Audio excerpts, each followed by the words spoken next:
In this video, we go over 5 great pieces of gear under $500 for DJs and producers. Find out which ones those are coming up.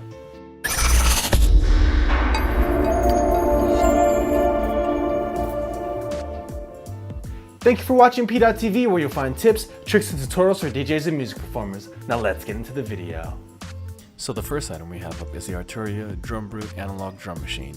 Now this is probably one of my favorite analog drum machines as far as like this form factor goes.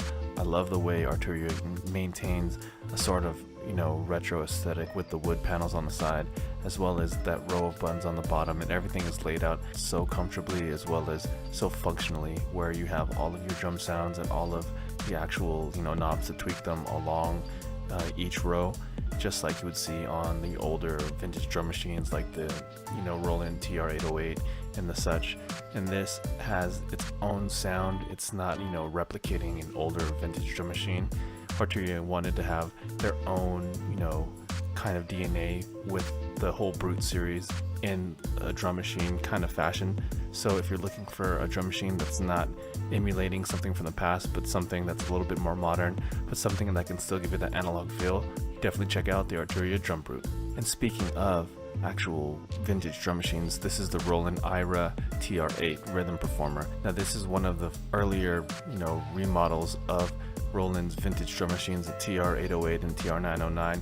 This is a little bit bigger of a form factor, so this is not something small like their boutique series. This is something full size, so if you want something that you can play on comfortably and you're going to play drum patterns in, you're going to be switching through sequences and stuff like that, this is more built for that kind of type of performance, not just having something smaller like the boutique, which will still do well in the studio, but on stage and as far as like something for the audience to look at as well, isn't really that impressive.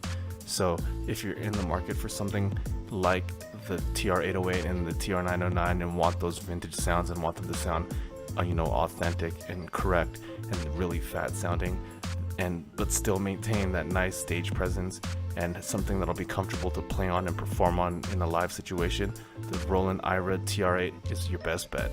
Now switching gears to synthesizers, this is the Korg ARP Module 3.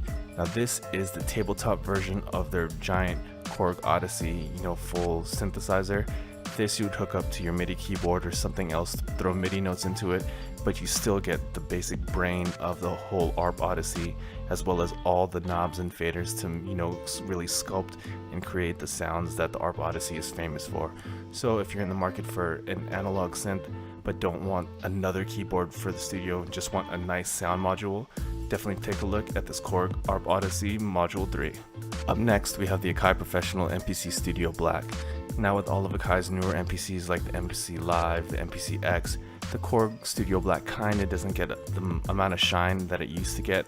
This is a nice solution if you want something small that you can throw in your bag, if you're gonna have your laptop anyway, and you still want to be able to use the MPC software with a nice piece of hardware that's built to last. This thing is still it's smaller, it's thinner, but it's still built really well, and you still get a lot of control. There's a lot of buttons.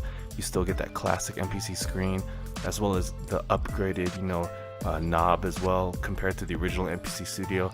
And this is one of the cheaper ways to get into the MPC ecosystem. So if you like that software, if you like the MPC workflow, and especially if you're coming from the older MPC hardware and you want to jump into their newer software and hardware combinations, this is the cheapest way to go, and in my opinion, one of the most comfortable transitions from those older drum machines. And of course, I couldn't leave all of my DJs out there. So this is the Pioneer DJ MS3. This is their 2-channel, basically stripped down version of the S9, but more like the Serato version of their DJ M250 Mark II.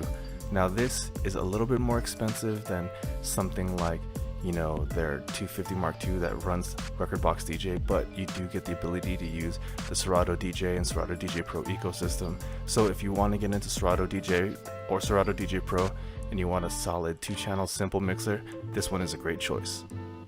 So that's a look at 5 great pieces of gear under $500 for DJs and producers. If you're interested in purchasing any of those, links can be found down below in the description. And as always, if you found this video useful, please go ahead and give it a thumbs up. And if you haven't already, go ahead and click right here to subscribe to this channel. Or if you'd like to watch more content, go ahead and click on that video right there. And thank you for watching PDot TV, where you'll find tips, tricks, and tutorials for DJs and music performers. See you next time.